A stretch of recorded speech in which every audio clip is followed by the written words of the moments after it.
बहू और बेटी में फ़र्क। एक बार की बात है, एक सुमित्रा नाम की औरत थी। उसके 2 बच्चे भी थे, एक लड़का और एक लड़की। लड़के का नाम करण और लड़की का नाम ऋचा था।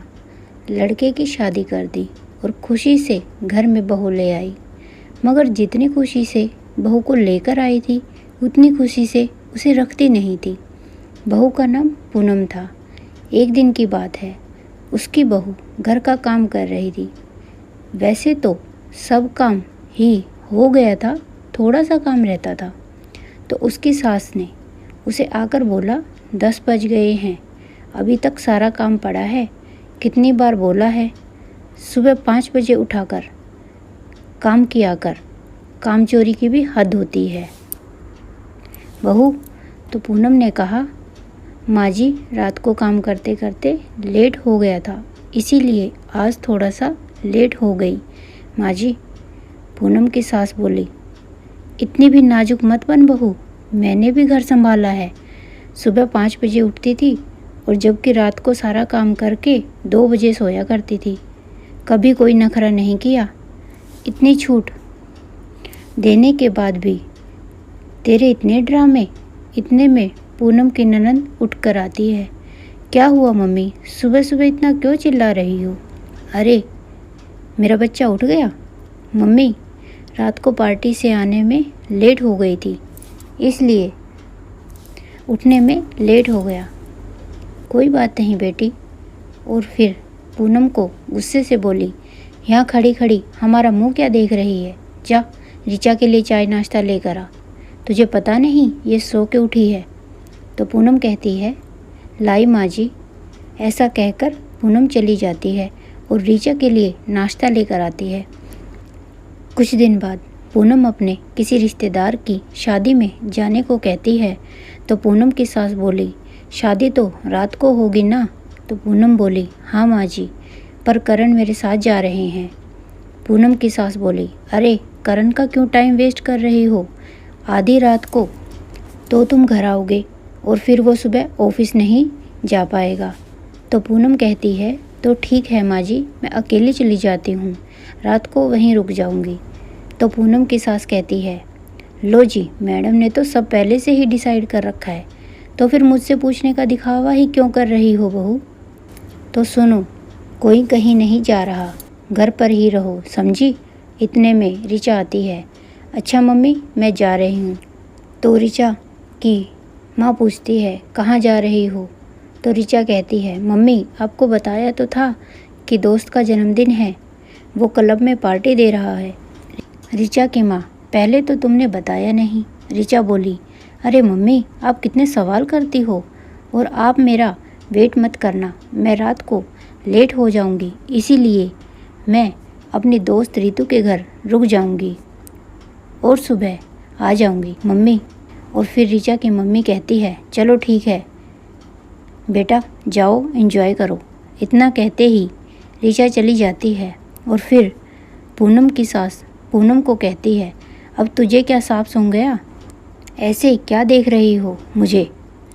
पूनम, माँ जी, आपने मुझे तो मेरे रिश्तेदार की शादी में नहीं जाने दिया और ऋचा को दोस्तों के साथ क्लब भी भेज दिया। माँ जी, आप मेरे और ऋचा में इतना फ़र्क क्यों करती हो? फिर पूनम की सास बोली, तुझे शर्म नहीं आती मेरी बेटी की बराबरी करते हुए?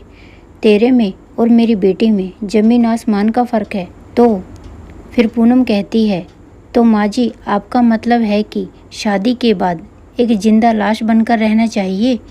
तो फिर माँ जी, आप मुझे साफ साफ क्यों नहीं कहती कि मुझ में और ऋचा में बहुत फ़र्क है, क्योंकि वो आपकी बेटी है और मैं आपकी बहू। और बहू को तो ससुराल वाले सिर्फ काम करवाने के लिए ही लाते हैं, उनकी इच्छाओं से तो किसी को कोई मतलब ही नहीं होता। इतना कहते ही पूनम की सास ने पूनम को थप्पड़ मारा और बोली, सुन, आगे से मेरे सामने मुँह खोला तो मुझसे बुरा कोई नहीं होगा, और अगर मैं तुझे इतना ही सताती हूँ तो चली क्यों नहीं जाती अपने मायके? उठा सामान और निकल यहाँ से। ऐसा कहकर उसकी सास चली जाती है और पूनम वहीं बैठकर रोती रहती है। और कुछ दिन बाद पूनम उन बातों को भुला देती है। पूनम और ऋचा का जन्मदिन एक ही दिन आता है और उस दिन ऋचा और उसका भाई करण बैठे टीवी देख रहे थे। उनकी मम्मी आती है और ऋचा को जन्मदिन मुबारक करके उसे गिफ्ट में सोने की चैन देती है। तो वहीं पर करण भी बैठा था। वो अपनी मम्मी से बोला, आज तो पूनम का भी जन्मदिन है, आप उसके लिए क्या लाई? तो उसकी मम्मी कहती है, क्यों, छोटी बच्ची है क्या वो जो उसके लिए भी गिफ्ट लाऊं? तो करण कहता है, मम्मी उसे भी अच्छा लगता अगर आप उसे भी कुछ दे देती तो। वैसे मुझे पता है आप ऋचा और पूनम में कितना फ़र्क करती हो। और फिर पूनम की सास उसे पुरानी साड़ी को अच्छी पॉलीथीन में डालकर दे देती है और पूनम उसे लेकर खुश हो जाती है और अपने कमरे में चली जाती है। तभी वहाँ करण आता है और पूछता है, तुमने देखा मम्मी ने क्या दिया है तुम्हें? तो पूनम कहती है, नहीं अभी नहीं। तो करण कहता है, देखो। और जब वो देखते हैं कि पुरानी साड़ी है तो पूनम कहती है कि कितने साल हो गए पर आज भी मेरी औकात एक नौकरानी से भी बदतर है। पता नहीं माँ जी क्यों करती हैं मेरे साथ ऐसा। अगर उन्हें कुछ देना ही नहीं था तो ये दिखावा क्यों।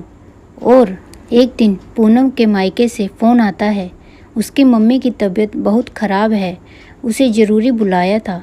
तो पूनम माँ जी से कहती है कि माँ जी मेरी मम्मी की तबीयत ज़्यादा ख़राब है, मुझे जल्दी बुलाया है। तो पूनम की सास कहती है, तू क्या डॉक्टर है जो तेरे जाते ही तेरी माँ ठीक हो जाएगी? पूनम कहती है, माँ जी मम्मी को मेरी ज़रूरत है।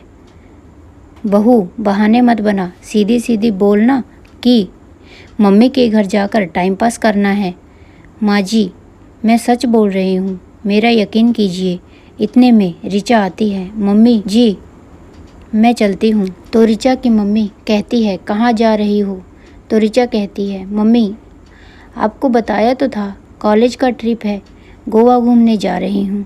तो उसकी मम्मी, हाँ याद आया, चली जा, पहुँच के फ़ोन कर देना। और फिर पूनम कहती है, आज तो माँ जी आपने हद ही कर दी, ऋचा को टाइम पास करने के लिए घूमने जाने दे रही हो और मेरी मम्मी को मेरी ज़रूरत है तो आप मुझे मना कर रही हैं। और फिर पूनम की सास बोलती है, तू फिर ले आई मेरी बेटी को बीच में, तुझे तो मैं बताती हूँ।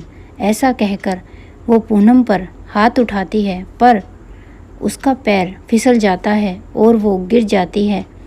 और फिर ऋचा खड़ी खड़ी देखती है और पूनम ही अपनी सास को उठाती है और कहती है, आप ठीक हो माँ जी? पर उसकी सास कुछ नहीं बोल पाती क्योंकि वह बेहोश हो गई थी और अपनी मम्मी को ऐसी हालात में छोड़कर उसकी बेटी ऋचा घूमने चली गई। और पूनम अपनी बीमार मम्मी को भी देखने नहीं गई क्योंकि वह यह सोच रही थी कि मैं एक माँ को ऐसी हालात में छोड़कर दूसरी माँ के पास नहीं जा सकती। और जब पूनम की सास बिस्तर पर आराम कर रही थी तो उसने देखा और महसूस किया कि मैं जिसे बेगानी समझती थी वो तो मेरी अपनों से भी ज़्यादा सेवा करती है। और उसने मेरे लिए अपनी माँ को भी नहीं देखा और जिसे मैं इतना अच्छा मानती थी अपनी बेटी को, वो मुझे ऐसी हालात में छोड़कर घूमने चली गई।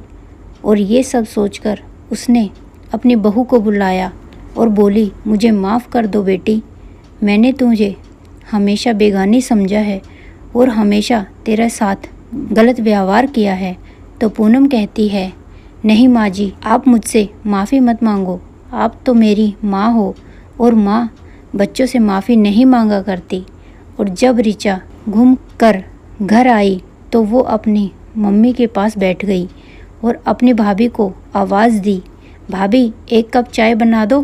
तो ऋचा की मम्मी बोली, तेरे हाथ तो नहीं टूटे, खुद बना ले जाके। तो ऋचा कहती है, लगता है कि भाभी ने ही आपको सिखाया है। तो उसकी मम्मी कहती है, मुझे तेरी भाभी ने नहीं सिखाया बल्कि तूने एहसास करा दिया कि मैं कितनी गलत थी और तेरी भाभी सही। अब तो पूनम मेरी बेटी है, बहू नहीं।